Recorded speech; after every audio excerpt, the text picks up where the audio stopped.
Good morning students. आज हम class 10th maths के रिगार्डिंग चैप्टर नंबर 10 एक्सरसाइज 10.2 के रिगार्डिंग बात करेंगे। इससे प्रीवियस पार्ट के अंदर मैंने आपको एग्जांपल नंबर 1 के बारे में बता दिया था और एक थ्योरम 10.2 के बारे में डिस्कस किया। फिर उसके बाद में एग्जाम्पल नंबर 1 डिस्क्राइब किया था। आज हम बात करते हैं एग्जाम्पल नंबर 2 के अंदर। देखिए क्या था एग्जाम्पल नंबर 2 कि दी टू टेंजेंट, दो टेंजेंट दिए गए हैं टीपी एंड टी क्यू। ये फिगर हमें गिवन है मैथ्स बुक के अंदर कि हमें two tangents TP and T Q are drawn to a circle. वैसे तो ये डायग्राम के अंदर दी गई है बट इसके अंदर लिखा नहीं गया कि आपको इस फिगर को देखना है, तो ये कहीं ना कहीं एग्जाम के अंदर नहीं दी मिलेगी। तो दो टेंजेंट हम खुद से बनाएंगे। टू टेंजेंट जो है वो ड्रॉन किए गए हैं TP and T Q to a circle, एक सर्कल से विद सेंटर जिसका सेंटर क्या दिया गया है, ओ दिया गया। एक सर्कल है जिसका सेंटर ओ है, तो टीपी और टी क्यू दो टेंजेंट हमने ड्रॉन कर लिए। From an external point T, तो हमने कौन से पॉइंट से टी ड्रॉन किए हैं, टी पॉइंट से ये दोनों टेंजेंट क्या है, ड्रॉन किए। अगर ऐसा है then prove that P T Q, ये जो एंगल है P T Q is equal to two time of this angle.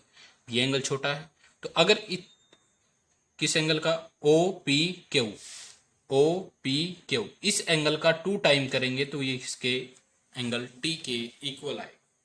हमारी बारी तो इसका नेम तो लिखेंगे नहीं, तो इसलिए हमने इसका नेमिंग कर दिया, नेम लिख दिया कि नेम यहाँ क्या आ गया, एंगल 1, और ये क्या आ गया, एंगल 2। ठीक है, तो एंगल 1 जो है वो किसके इक्वल आना चाहिए, टू टाइम ऑफ 2 के इक्वल आना चाहिए। नेमिंग का मतलब क्या है, हमें ये इतना बड़ा नहीं लिखना पड़ेगा। ठीक है, अब एंगल 1 ये हो गया, यहाँ एंगल 1 आ जाएगा टू टाइम ऑफ एंगल 2। कहने का मतलब क्या प्रूफ करना है हमारे पास, angle 1 is equal to two time of angle 2। ये चीज, ये 2 2 जा 4 मत कर देना, कुछ बच्चे इसको 2 2 जा 4 कर देते हैं। ये एंगल का नेम है, वॉट इट, तो ये हमें प्रूफ कर। तो देखिए अब ये प्रूफ की बात बोल दी तो हम क्या लिखेंगे, गिवन। गिवन क्या है स्टेटमेंट के अंदर, ए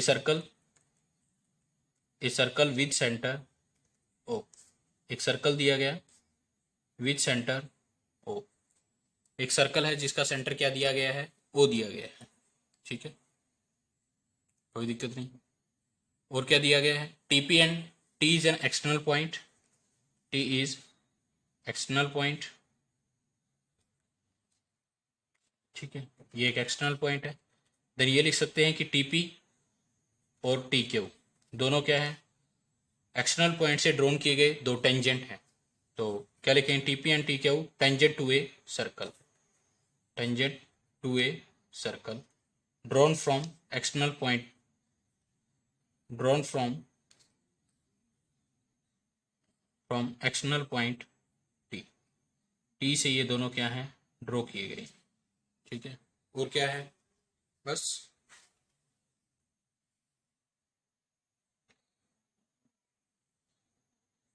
पी एंड क्यू क्या है, point of contact. Then prove that, to proof, proof क्या करना है, टू प्रूफ, प्रूफ क्या करना है कि angle P T Q is equal to, angle P T Q is equal to two time of angle O P Q. ये चीज हमें, या फिर angle 1 is equal to angle two time of angle, ये चीज, ये प्रूफ कर देते हैं या ये प्रूफ, बातें की। अब कंस्ट्रक्शन, कंस्ट्रक्शन तो कुछ नहीं है इसके अंदर, तो देखिए कैसे प्रूफ करेंगे, सीधा प्रूफ करते हैं। कोई किसी को ज्वाइन नहीं किया गया। प्रूफ क्या है हमारे पास, प्रूफ के लिए क्या करेंगे,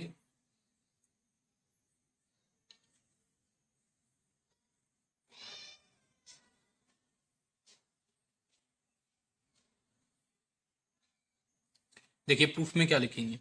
अब हमें ये एंगल 1 एंगल जो है वो इसका क्या है, डबल है, टू टाइम है, ये बात प्रूफ कर। अब ये लिख सकते हैं कि अगर हम इस ट्रायंगल को देखें कि ये एक एक्सटीरियर पॉइंट है और एक्सटीरियर पॉइंट से जो दो टेंजेंट ड्रॉ किए जाते हैं दोनों टेंजेंट की लेंथ क्या होती है, इक्वल होती है। ये हमने प्रीवियस पार्ट के अंदर या प्रीवियस थ्योरम का जो रिजल्ट था थ्योरम 10.2 का, वो हमने प्रूव कर लिया था कि एक्सटीरियर पॉइंट से जो भी टेंजेंट ड्रॉ किए जाते हैं दोनों टेंजेंट की जो लेंथ होती है वो क्या होगी, इक्वल होगी। ठीक है, इस एक पॉइंट से जो दो टेंजेंट ड्रॉ किए गए हैं ये दोनों की लेंथ क्या है, इक्वल। तो टीपी किसके इक्वल आ गया, ठीक है, इतनी बात ठीक। अगर हम इस ट्रायंगल को देखें, सर्कल को भी छोड़ देते हैं, तो टी पी क्यू ट्रायंगल के अंदर क्या ये एक आइसोसेल्स ट्रायंगल बन गई, because its two sides are equal, इसकी दो साइड्स इक्वल है तो ये आइसोसेल्स ट्रायंगल है। अगर ये दोनों साइड्स इक्वल है तो इनके अपोजिट एंगल भी क्या होंगे, इक्वल, मतलब इस ये एंगल और ये दोनों एंगल क्या हो जाएंगे, इक्वल हो जाएंगे। ठीक है, ये दोनों एंगल इक्वल हो जाएंगे। और एक रिजल्ट हमारे पास क्या यूज करेंगे हम, कि जो ये रेडियस है ओ से पी, एक रेडियस है ओ से पी, जो रेडियस होगी, रेडियस और इसके बीच में कितने डिग्री का एंगल बनेगा, 90 डिग्री का। तो हम वो चीज पहले लिख लेते हैं। देखिए क्या लिखूंगा कि now OP is a radius, OP is a radius, OP क्या है, रेडियस है। देन वी नो दैट हम क्या जानते हैं कि radius of a circle is perpendicular to the tangent to a circle. Circle के एक टेंजेंट के ऊपर रेडियस क्या होती है, परपेंडिकुलर, या ये बोल सकते हैं परपेंडिकुलर टेंजेंट और रेडियस के बीच में कितने डिग्री का एंगल बनेगा, 90 डिग्री का एंगल बनेगा। तो हम ये लिख सकते हैं कि टी पी ओ पूरा एंगल क्या बनेगा, angle T P O is 90 degree. Got it, ठीक है। ये थ्योरम 10.1 का रिजल्ट आया, थ्योरम 10.1 का। अब यहाँ थ्योरम सीधा डायरेक्ट ये तो लिखेंगे नहीं, बाय थ्योरम 10.1, हम इसके रिजल्ट लिखना पड़ेगा एग्जाम के अंदर। गॉट इट, क्योंकि वहां ये तो लिख नहीं सकते बाय 10.1 थ्योरम, उसे क्या पता 10.1 थ्योरम क्या थी, तो हम इसका रिजल्ट यूज करना पड़ेगा।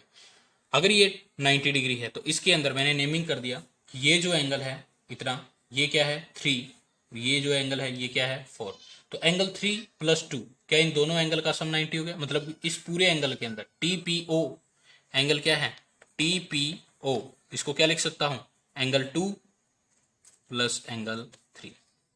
तो TPO की वैल्यू कितनी है, 90 डिग्री, तो ये भी 90 डिग्री। तो एंगल 2 + 3 का एंगल का सम कितना आ जाएगा, 90 डिग्री। Got it. और एक चीज दूसरी मैंने क्या बताई थी आपको, अगर मैं ट्रायंगल देखता हूं, यहां से मैंने ये ट्रायंगल देखी, ट्रायंगल क्या है, TPQ। Now in triangle TPQ की बात कर लेता हूं। TPQ क्या है, एक आइसोसेल्स ट्रायंगल है। Now triangle TPQ is isosceles triangle, because, ऐसा क्यों, ये एक आइसोसेल्स ट्रायंगल क्यों है, क्योंकि ये जो लेंथ है TP = TQ के इक्वल है, बिकॉज TP = TQ, ये इक्वल है। ये क्यों इक्वल हुआ, थ्योरम 10.2 का रिजल्ट ये बोलता है कि the tangent drawn from an external point are equal in length. The tangent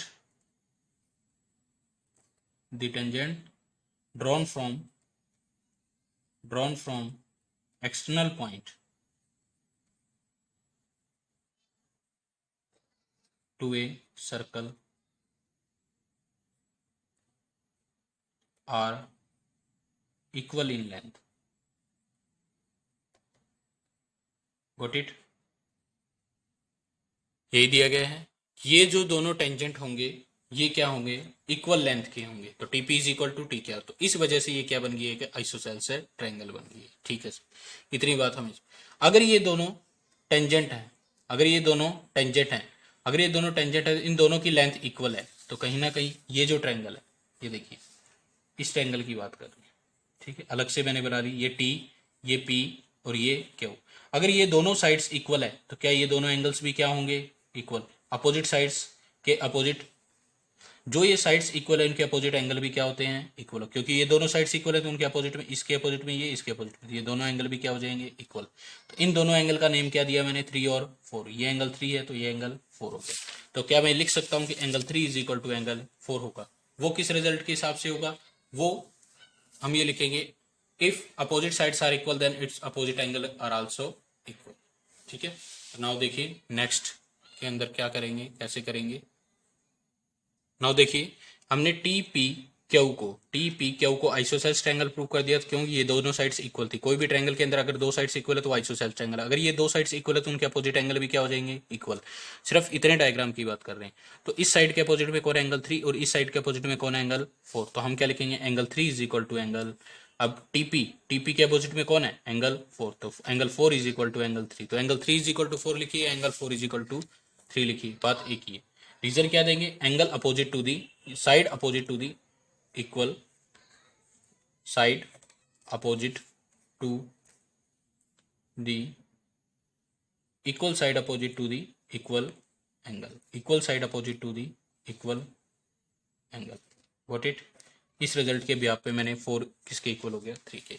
अगर मैं इसकी बात करूं, ये एंगल क्या था 1, ये एंगल क्या आ गया 3, तो now in triangle T P Q के अंदर क्या 3 एंगल बन गए, angle 1 plus angle 3 plus angle 4 bye angle sum property. तीनों एंगल का सम क्या होगा 180 डिग्री। एक ट्रायंगल है, एक ट्रायंगल के अंदर कितने एंगल बन रहे हैं, 3 एंगल बन रहे हैं, तीनों एंगल का सम कितना होता है 180 डिग्री। ये कौन बताता है, एंगल सम प्रॉपर्टी। अब एंगल सम प्रॉपर्टी ने हमें बताया कि एंगल 4 किसके इक्वल है 3 के, या 3 किसके इक्वल है तो किसी की। अब हमें तो प्रूफ इसके रिजल्ट के बारे में करना है, तो देखिए इस 4 की जगह क्या पुटअप करेंगे 3, तो angle 3 is equal to 4 is equal to क्या था, ये पुटअप कर सकता हूँ, बिकॉज एंगल 4 किसके इक्वल एंगल है 3 के इक्वल है इस रिजल्ट के साथ। तो angle 1 is equal to angle 1 angle 1 3 angle, ये भी 1 टाइम है, ये भी 1 टाइम है, तो कितने टाइम हो गया 2 time of angle 3 is equal to 180 degree. ठीक है, यहां से मैं किसकी वैल्यू निकालू, देखिए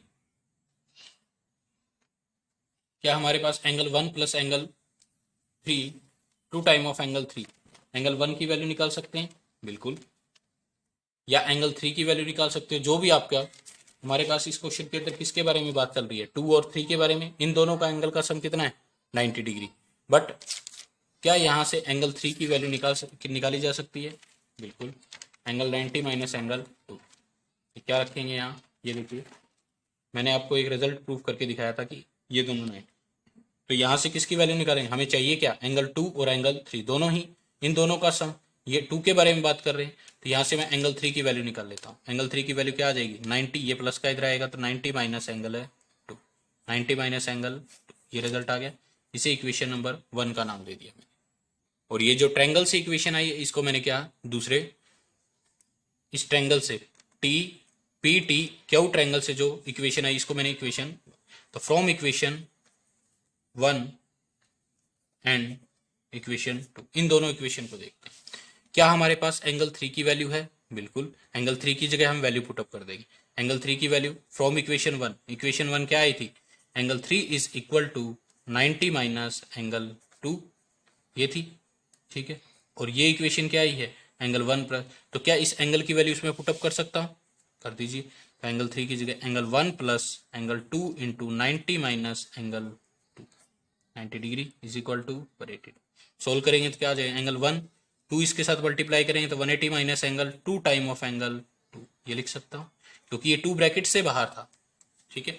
अगर ये ब्रैकेट से बाहर है तो इसके साथ भी मल्टीप्लाई हुआ, इसके साथ भी मल्टीप्लाई हुआ, 2 अगर इसके साथ मल्टीप्लाई करेंगे तो 180 आ गया, 2 अगर इसके साथ 2 टाइम ऑफ एंगल 2 बन जाएगा। तो सोल्व करेंगे तो क्या आ जाएगा, एंगल 1 प्लस का 180 इधर जाएगा तो माइनस का 180 हो जाएगा, 2 टाइम ऑफ एंगल 2 रह गया यहाँ, प्लस का 180 इधर आएगा तो माइनस का 180 हो गया, तो 180 से में 180 माइनस करेंगे तो दोनों कैंसिल हो जाएंगे, कितना आ जाएगा 0। तो एंगल 1 इज इक्वल, अब ये चीज क्या ये रिजल्ट प्रूफ करना था, ये क्या है एंगल नेगेटिव है, इधर आएगा तो क्या हो जाएगा पॉजिटिव, तो क्या लिख सकते हैं इसके लिए, angle 1 is equal to 2 time of angle 2 आ गया, ठीक है। ये माइनस का था इधर आके प्लस का हो गया, तो एंगल 1 क्या था, angle P T Q, name हमें लास्ट में लिखना पड़ेगा जो प्रूफ करना है, 2 टाइम ऑफ एंगल 2 एंगल क्या है O P Q, O P Q, क्या हमें यही प्रूफ करना था, hence proved, got it, hence ये बात हमने प्रूफ कर दी। अब क्वेश्चन के अंदर क्या किया था दोबारा एक्सप्लेन कर देता हूं, देखिए क्या था क्वेश्चन के अंदर कि 2 टेंजेंट थे, दोनों टेंजेंट जो ड्रॉन किए गए एक्सटर्नल पॉइंट से ड्रॉन किए गए हैं, और ये जो एंगल होगा एंगल 1 जो है वो 2 टाइम ऑफ एंगल होगा 2 के, हमें ये बात प्रूफ करनी थी।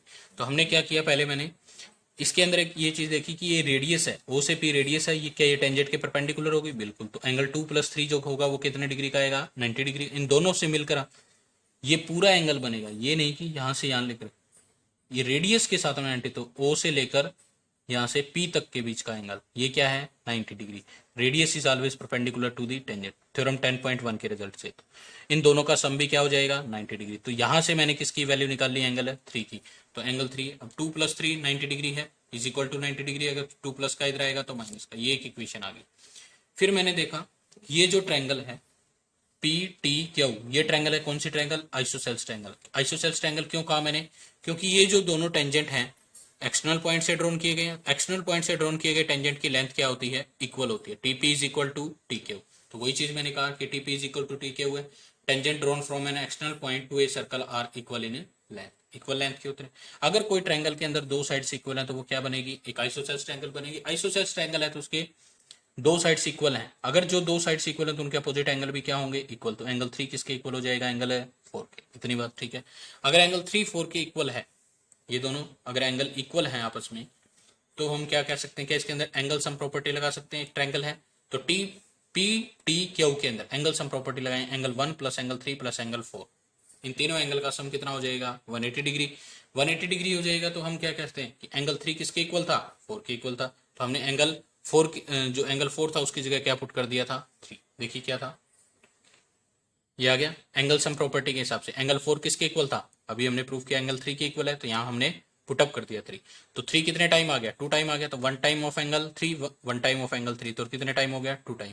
तो एंगल 1 प्लस एंगल 2 इंटू में angle 1 plus 2 time of angle 3 is equal to 180। ये मेरे पास दूसरी इक्वेशन आ गई, ये मेरे पास फर्स्ट इक्वेशन थी। तो फ्रॉम इक्वेशन फर्स्ट और 2, फर्स्ट और सेकंड से मैंने क्या प्रूव किया, मैंने इस एंगल 3 की जो वैल्यू थी वो यहाँ पुटअप कर दी। तो पुट दी वैल्यू ऑफ, हम यहाँ ये भी लिख सकते हैं कि put the value of angle 3 in equation second, ठीक है। एंगल 1 की जगह 1 2 टाइम, एंगल 3 की जगह 90 माइनस एंगल 2 पुट कर दिया इज इक्वल टू 180, यही चला। अब एंगल 2 ये ब्रैकेट से बाहर था तो 2 इसके साथ मल्टीप्लाई हो जाएगा, 90 को 2 से मल्टीप्लाई करेंगे 180, 2 को इसके साथ मल्टीप्लाई करेंगे 2 इंटू एंगल 1, ये हो गया।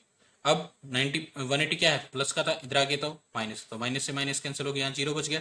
तो एंगल 1 माइनस का एंगल 2 टाइम ऑफ एंगल 2, ये 2 टाइम ऑफ 2 है, तो ये 2 प्लस, ये इधर माइनस का इधर आएगा तो प्लस का हो गया, ठीक है।